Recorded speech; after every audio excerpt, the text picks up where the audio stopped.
it really comes down to one, can you look the part? And two, are you talking the talk?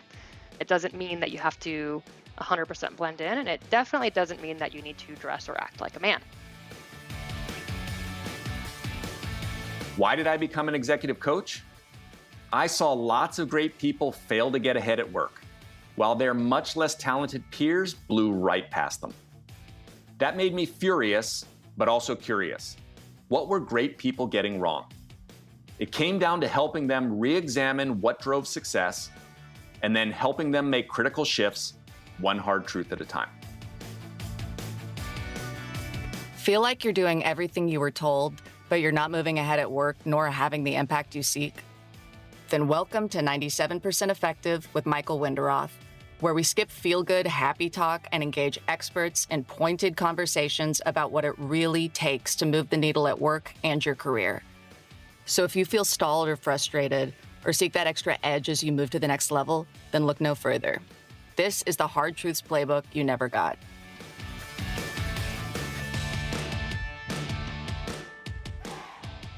Hi, I'm Michael Winderoth, and you're listening to 97% Effective. Last week, I spoke to Sasha Kelemen, head of Women and Family Healthcare Investment Banking at Leerink Partners, where she heads up a practice like no other on Wall Street. In that episode, Sasha discussed the underfunded opportunity in women and family health, how she rose to create and start that practice at Leerink Partners, and we talked about how she went from media advertising into banking and the trade-offs and calculus needed to be a banker and raise a family. Most of all, how being a banker and a mother are central to her identity and her success. Today, we're talking about uncomfortable truths that women face in traditionally male-dominated industries like banking. Do you need to act like a man to get ahead? How to make sure you don't get dismissed or talked over? And how to be assertive and not get backlash. Sasha's got strong views and very practical advice on brand and presence, communicating for maximum impact, and negotiating for professional advancement. Areas that were game changers not only for her, but for those she mentors and seeks to elevate. Sasha Kelemen is head of Women and Family Health and Technology Investment Banking at Leerink Partners, based in New York. Prior to Leerink, Sasha was a VP at Goldman Sachs, completed her MBA at University of Virginia's Darden School of Business, and started her career in media and advertising.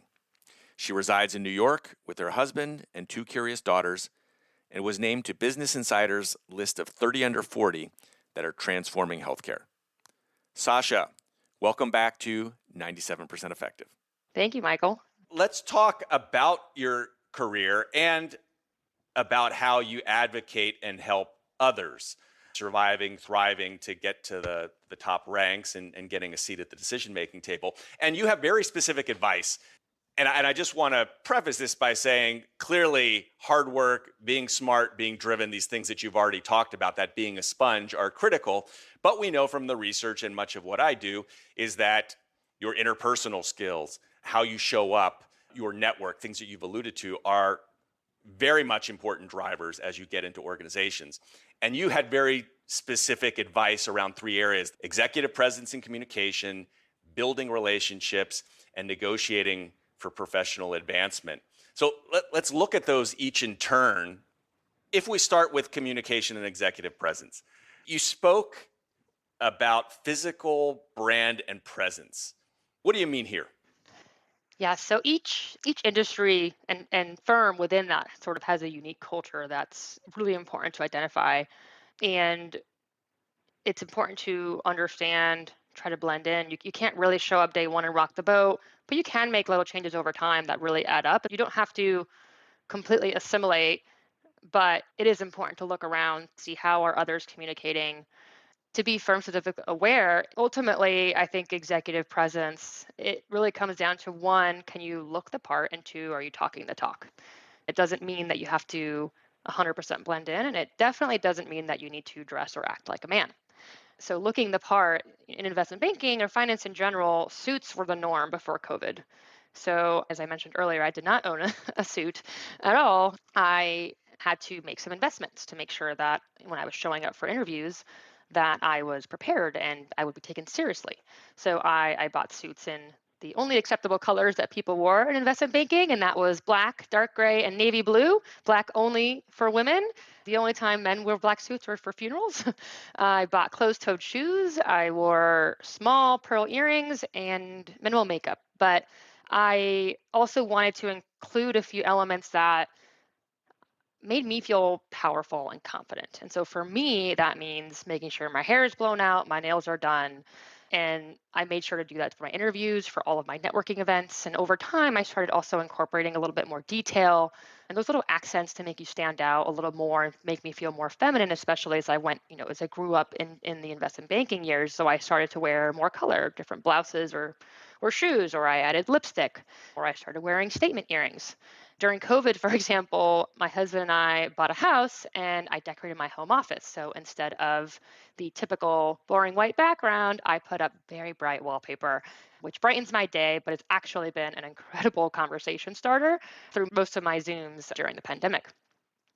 And the second element is really talking the talk. So there's, again, certain firm specific and industry specific communication norms that are crucial to be able to pick up. And the way to identify that early on is just be a sponge, read other people's emails. How do they talk to each other internally? What are similarities? Are they using certain phrases? Are they not including certain communication? Listen to how others speak in meetings. How do they agree and disagree with each other? For example, in again, investment banking, where I specialize, as I mentioned earlier, it's fairly hierarchical, and some firms more than others. And there's a few sort of small norms that eventually you'll pick up, ideally on day one or two. For example, when sending an email, it's common or expected that you'll order the names of the recipients in a two line from the most senior to the most junior. When you're emailing an attachment, you're an associate emailing something to a more senior banker, you'll attach a PDF. But when you're sending something to your associate, for example, or your analyst, you will send the hyperlink to the PowerPoint presentation. But you don't want to attach the presentation because then you'll run into version control issues. When you're emailing someone more senior than you more often than not will notice that people will end their emails by saying, please let us know of any questions or comments. And when you receive an email from seniors, it's crucial to reply as soon as possible, will do or confirm receipt. These are little small things, small details that I've actually seen others complain about.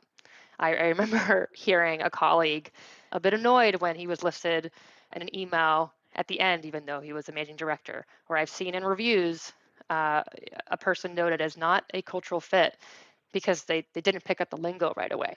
And so ultimately, I think it's important to observe before you react to then be able to identify what are some of the communication small cues that I should include in my vocabulary or exclude in order to fit in more. And so is it being that sponge and watching it? Are there lessons you can get from certain people, like going in and asking sometimes when you're early in your career, kind of look weak, right? Is there a way to do that diplomatically, or is it simply just be a sponge and pay very close attention? So it likely would depend on the organization. How I went about it was when I joined after business school, I was like a full intern class joining. And so I got paired with a sort of buddy equivalent in my group. And so that was a person I could ask sort of all of my questions to. I also got to know my fellow intern class. So that really became my initial network. And so those were the people that I could, as one of us would learn something or pick something up, we'd share with the others. That was a group of people that we could ask our silliest questions to and not feel like we were risking saving face. And so that's ultimately the way that I went about it. Also, this part around communication. One thing that comes up a lot is use of hedging language that may make you look less in command or confident, or even apologizing too much. Again, there's firm specific culture, but I know when we talked, you were really working with younger people to be careful of overly apologizing and undercutting themselves. And any advice or perspectives that you've picked up in this regard? Yes, and I'm sure we've all seen the literature and examples on this. And And women do tend to be more susceptible to certain pitfalls in communication. Again, that doesn't mean all women do, but we see it more often than not. I think I noticed it more when I was in business school and I had a professor who I was at Darden for my MBA, which is case method based. And so you have to raise your hand when you want to share your perspective. And women would raise their hand halfway as if they weren't confident enough. And so this professor said, raise your hand proud, even if you don't know the answer. Otherwise, you're not going to get called on. So ultimately, started that way. But things that I see more often than not, and I either have tried to eliminate from my vocabulary as well as remind my mentees and sponsees of how to eliminate from their vocabulary and reasons for it are, for example, you don't need to apologize, especially if you didn't make a mistake. If you didn't do anything wrong, there's no reason you need to apologize and say, I'm sorry for having a question. And you don't need to diminish your credibility by saying, this is probably not right, but men don't do this, women tend to do this, people of color tend to do this. You should ask questions. But when you do ask questions, make sure they're thoughtful. You should speak up. You should share your perspective. You have something to contribute. But when you do speak, do not end your sentences in upspeak, meaning your statements sound like questions, because that diminishes your credibility. You're not going to always agree with someone, and likely others won't always agree with you, but there's different ways that you can answer. You may say things like, I don't disagree, or piggybacking off of that idea, we could consider X, Y, and Z. Importantly, something that I see happen more often than not, especially in kind of a career where it's more male dominated, a little bit more aggressive than you likely would, or competitive than you would get elsewhere, is don't let others interrupt you. Men do this all the time. It's very uncomfortable to speak up, but important. So I remember I was in an internal meeting several months ago with maybe around 20, 30 senior bankers, all sitting around a table, and we each were going around the horn, sharing our ideas around certain topics. And I was sharing my perspective on a particular issue, and this other banker kept interrupting me and did it a few times. And so I calmly said to him, let me finish, and then I would be happy to hear your perspective. Well, this person did not interrupt anyone else after that. And it was very clear that he had mistakenly dipped his toe in something he did not want to get involved in. And so that quickly changed the dynamic of the conversation. But I had to actually step up and say that in front of a group of 20 to 30 other people, 99% of whom were men. And that was uncomfortable for me to do. But I thought it would be more uncomfortable for me to walk away from this meeting and not been able to share the perspective and my ideas that I had worked really hard to curate.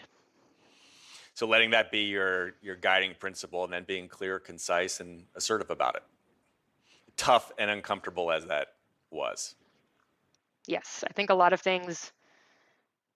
these confrontations, because no one loves confrontation, can be uncomfortable, but there's also a healthy level of being uncomfortable. You never really improve and change unless you're a little bit uncomfortable. So I think it's being comfortable with that. Yeah. You've been listening to 97% Effective with your host, Executive Coach Michael Winderoth. If this interview is making you think, make sure to share it with a friend. Now, back to our interview.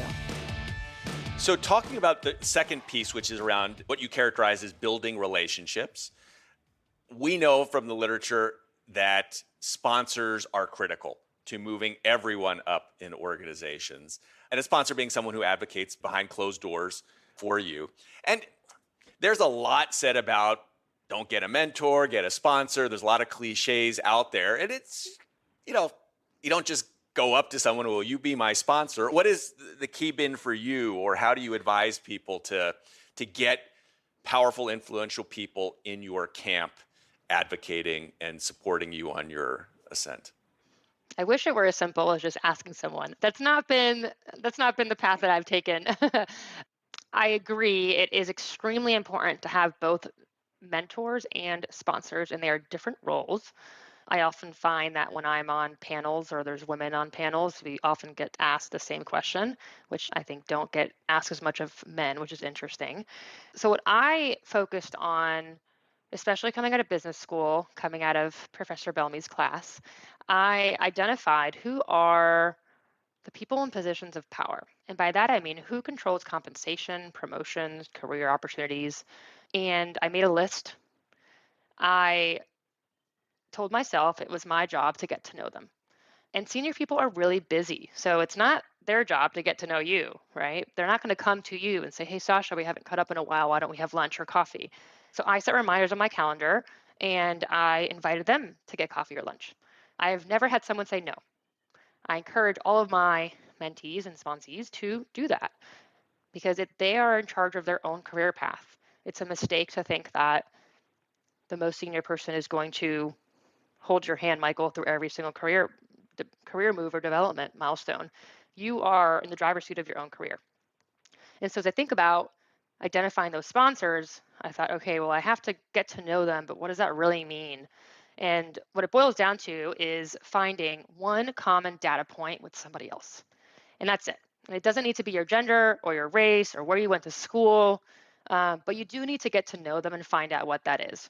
That's really why I advocate for not separating your personal and professional lives because it could be really small things. And that is important to identify and can also be really inspiring when you see someone that has that one data point in common with you. You start to believe that you can make it too. And so, more often than not, once you do that, conversation will flow more easily. And so, for example, the head of my former group was a kind of more introverted person.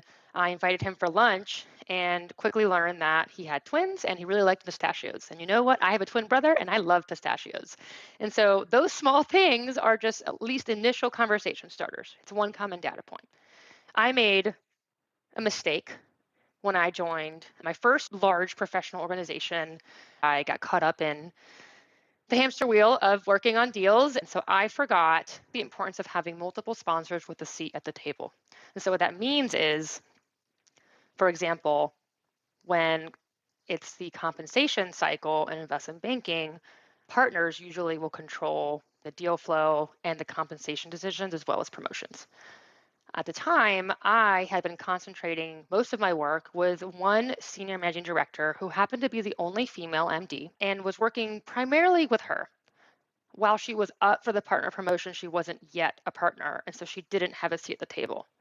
And I realized coming out of that compensation cycle that I didn't have the stakeholder who was my biggest advocate in the room at all. So coming out of that, I changed my plan. And I was very direct with her about it too. She's become a mentor and a sponsor for me. And I said, look, I need to diversify my stakeholders because I need to make sure that I have multiple people pounding the table for me. So what I did is I thought, who are the most influential people in the group? What do they work on? What do I like working on? What kind of transactions or verticals? And I identified I was really interested in healthcare technology. That one of the co-heads of the healthcare technology focus was also a co-head of mergers and acquisitions, another area I was super interested by, and a very senior partner. And so I reached out to the head of my group, to the co-head of M&A, to the co-head of healthcare technology, and invited them to lunch. And I remember everybody around me was shocked. My peers said, "I can't believe you're just emailing them out of the blue." And you know what? They all said yes. And I ended up sitting for 2 hours with lunch and again was able to learn that one data point. Over time, I set reminders on my calendar. Okay, invite them to get coffee to really build and continue that relationship. And pretty soon, I was getting staffed on deals with them. I was working with them on recruiting for their alma mater. I had learned more about their family and we could just share jokes. So it ultimately very much changed the game by being very proactive in my career and making sure that I had those stakeholders.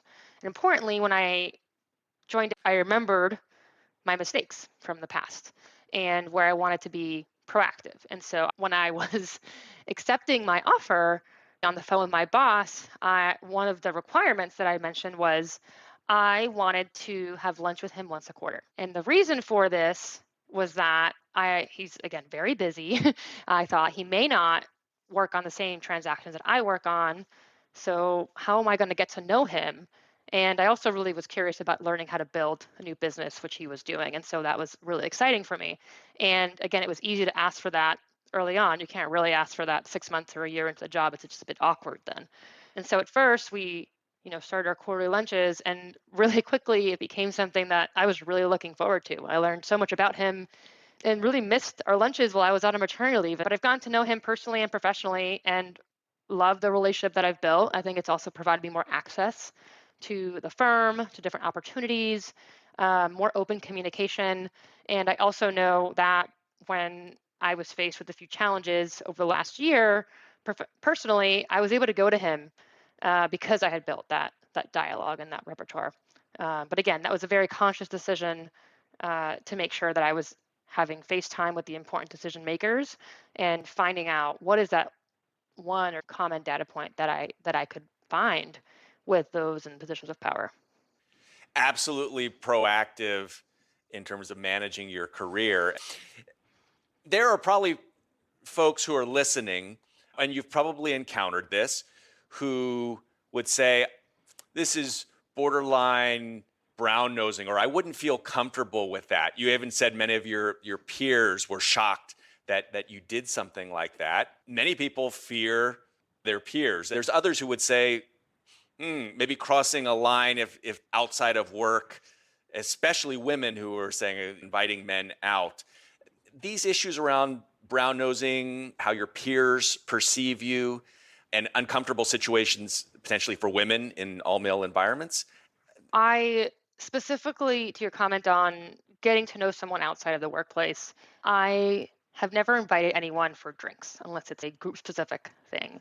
I tend to focus on lunch and coffee.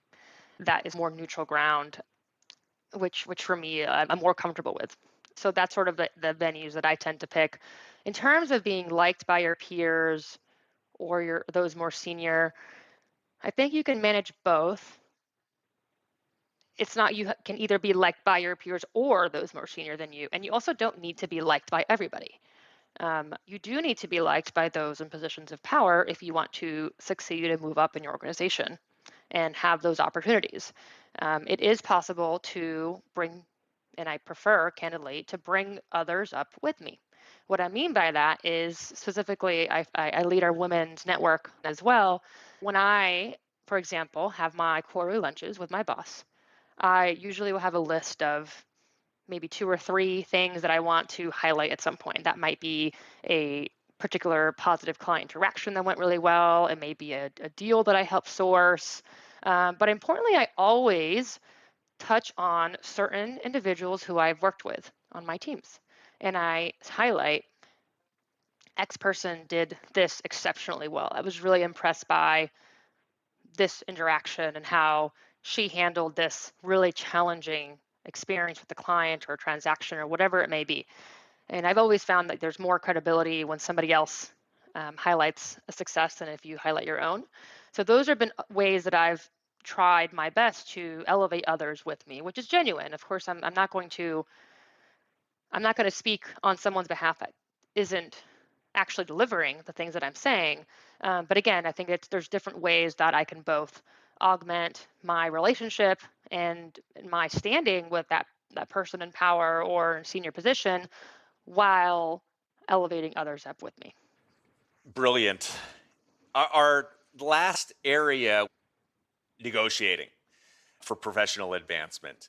I love this expression that you had said to me and you say to others, make them tell you no. What do you mean by that? So I love negotiating and I think everything is negotiable. Several years ago I negotiated my mattress when I was purchasing a new bed. I helped friends negotiate their PhD stipends. I've negotiated my rent. Professionally, obviously a big negotiator in all of the mergers and acquisitions. I've built decision trees, and a competitive dynamic I think is super interesting. But most people are uncomfortable, especially if you're talking about negotiating on your behalf. They can negotiate for their clients or a friend, but when it's saying, this is important to me, you see a lot of people kind of stop. And so make them tell you no is something that has been one of my guiding principles, candidly, even to being a woman with a family in finance. I often see, especially women and people of color, opting out of careers or promotions or something that might be more challenging before even asking for what they need. What you need is important. But I worked extremely hard to get my job in investment banking, and I was not just going to give that up without trying to make it work. For example, negotiating when I was joining it was really important to me to have some flexibility over my schedule, especially in terms of working from home or in person. I'm at a critical moment in my life where I'm both in career acceleration, but I'm also in family acceleration. And again, I want to be present and active in both. And so I had that direct communication during the negotiation process, and I said, this is important to me. I need to have flexibility in terms of working in the office as well as from home so that I can see my family because my daughters go to bed at 7 p.m. And I'm willing to travel. I'm willing to come in early on certain days, and I'm willing to do what you and the firm need of me, but this is what I need of you. Majority of people don't ask for what they need. They automatically opt out. I actually started a panel when I was at Darden of why women should opt into finance, because a lot of times you assume it's more challenging. There's no way that a firm or group could accommodate a certain request, which is what I found to be not the case. Even, for example, I'm the first woman in my group to take maternity leave. And so when I asked, do we have a lactation room?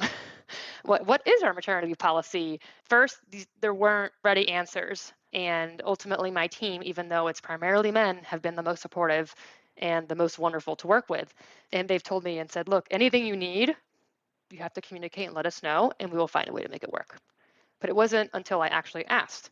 Because again, you can't assume somebody else knows what you're going to need to succeed.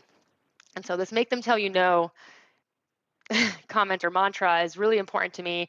My husband reminds me of it sometimes if I am doubting myself or nervous about something coming up. And ultimately, I think if a firm is going to tell you no, then maybe that's not the firm for you. And that's also okay. So a lot of this is about asking, being bold, and being clear on certain things that you want. What about some of the literature shows that women who will negotiate or people of color who are more assertive get penalized for that in a way that a man would not? Are there ways to thread this for women or people of color? It's true. I've read the literature as well. I would also say that certain industries, you don't see that as much. In the field that I work, it is more competitive. It is a bit more aggressive, and you do stand out more, which is sort of the norm. So I would say this is different than, for example, when I worked in media, which that was sort of not the case. And so the way that I tend to phrase certain things, specifically the way that I tend to phrase negotiating, for example, a promotion or a raise, and that the way that I've advised mentees is you can say things like, given my contributions to X, Y, and Z, a promotion is important to me. Or given my accomplishments of A and B, I believe this dollar amount is what I'm valued at. And importantly, then you should just stop talking because then you'll start negotiating against yourself. You let the other party react. Now, I've never had, although I've read the research, I've never had backlash or pushback on being too aggressive during a negotiation, but I've sort of always had back pocket prepared to say, especially when I'm negotiating on my behalf, if I won't negotiate on my behalf, then how can you expect me to successfully do that on behalf of my clients? Again, if you don't negotiate for yourself, you're number one, then I think it's challenging to imagine how you can do something better for somebody else. So a lot of this is about being prepared. And I remember you also saying that you very much rehearse and practice, Yes. which may go back to your communication background. Yes. Anything that I felt uncomfortable with, I tried to practice ad nauseum until I just start believing it too. So that's how I started with public speaking and presentations. For example, I would write out either the script or bullet points of what I wanted to say on each slide, and I would physically walk around my room, say it out loud. I remember if I could say it in the shower, I was still washing my hair, that I knew I'd gotten the points down. That muscle memory and practice helps overcome some of the nerves and fear that come when you're doing something that is new or uncomfortable or you may not have as much experience with. Again, it's a lot of preparation, but also before going into a presentation, a negotiation, a meeting, certain things that I tend to do as well is I tend to do power poses. I know that there's some literature supporting and it seems silly, but literally going to the bathroom and put your arms up, it works. I try my best to present standing up. So for example, I got a standing desk at my home office. And so when I'm presenting on Zoom, as I am right now, for example, I am standing up because I am physically taking up more space. I am balanced and it makes me feel more confident in when I am speaking. And so there's certain things that you can try to do. Obviously, you can't control every environment around you, but if there's certain things that you've noticed after some of this practice that increase your confidence level, make you feel more calm, get some of the nerves out, would encourage you to continue doing that. Indeed, it is about the practice, and you've highlighted an incredible array of very effective techniques there. I would add to that videotaping yourself when you present so you can see how you come across. Nothing like, in athletics, going back and watching the videotapes. There is the part about advocating for yourself and negotiating when you're seeking promotions, compensation, etc. The question I want to ask is also having the work to talk about. There is research that shows women will take on a lot of administrative work that tends to not be the high impact, high profile work that is central to the firm or not perceived to be central. Women tend to get assigned it more, and they tend to take it on at a greater rate than men. Reflections? Yes, I've definitely encountered this at work and during my time in business school, especially things like taking notes or being the person to organize the next call or something like that. So, for example, I made a point of never volunteering to take notes. Now, it doesn't mean that I don't take notes. I always take notes when I'm on calls, especially on Zoom, because I want to make sure I'm not forgetting something. But I'm not going to volunteer to take notes for the rest of my team because ultimately then that will be designated to me every single time. And again, it comes down to an opportunity cost of time. And if I'm the one responsible for planning the next meeting or taking notes or some other admin project, that means I'm therefore not working on some other really exciting, pivotal, important assignment. So the advice that I would give is if the research shows that women tend to get designated these elements more, definitely don't volunteer for it, but be proactive again. So instead of volunteering for admin, you should proactively, early on, volunteer for the really technical hard stuff. What is the meat of what you're trying to organize and do? What does your boss need you to do? How can you make your boss's life easier? Volunteer for that. If you do get designated admin work or some equivalent kind of menial task that isn't really going to move the bar, the way that I would typically respond is I'm more than happy to get to this after I've completed X, Y, and Z big important deliverable that's high priority. That way you're highlighting all the other impactful work that you're doing and that you have on your plate. So it's noticed and not forgotten behind the, again, process admin work that you have to do. But again, I still do it on the side for myself to keep myself organized, but not something that I want to do necessarily on behalf of my full team regularly. Yeah. The headline that's coming here is that the best defense is a good offense. Yes. You can tell that I played soccer growing up, and I have a twin brother. We were a little competitive with each other. You also place C-suite and board members. Can you share some insights here on how people get picked and what women and minorities may be able to do to get them better positioned? It's a challenging one, especially for the board role perspective, because the majority of companies understandably want someone that's previously sat on a board. And so some ways that especially women or people of color can get that credibility and experience is look for nonprofit boards that you can sit on. There are a lot more of them. A lot of nonprofits that I've worked with or know would love experience from someone in the for-profit sector. It's a different perspective to bring. It can be personally fulfilling, but again, it gives you something else to add to your resume if you're a first-time board member. And the things that you're looking for when you place people, are there specific markers that you look for placing C-suite board? I do focus on doing my best to place women and people of color and making sure at least there's a diverse perspective. I focus on one's prior experience, especially I would work with both public and private companies. Some are venture backed, some are private equity backed, and depending on the opportunity, making sure there's credibility there. Ultimately, it needs to be the right fit, and a lot of this becomes a question of just timing. And so it goes back to again building relationships, networking. How do you stay top of mind so that when that right opportunity comes along, I will think about that candidate. And so, for example, this morning I just got an email from someone who I worked with on a transaction several years ago, and former CFO who I've kept that relationship with. And so every quarter or so, every few months, he will reach out to me and catch up and see what's going on in the market, give me an update on his board opportunities, his search, boards he's sitting on, what he's looking for, what he's not looking for, because sometimes it's also more helpful to know what you don't want than it is to know what you want. And so that, for example, is a great way for him to stay top of mind with me, so that when I am in a meeting next with a particular company, if they raise, hey, I'm looking for X, Y, and Z board member, that person will be more top of mind. So, Sasha, this has been brilliant. We have covered a lot of key areas with incredible practical insights. Is there any final topic or question that you would like to add as we come to an end here? You've covered everything, Michael. I'm always excited to meet with innovators and founders and investors in women and family health. And so, to the extent any of your listeners are in that space, please do feel free to reach out via LinkedIn. I would love to learn a little more about what they're building.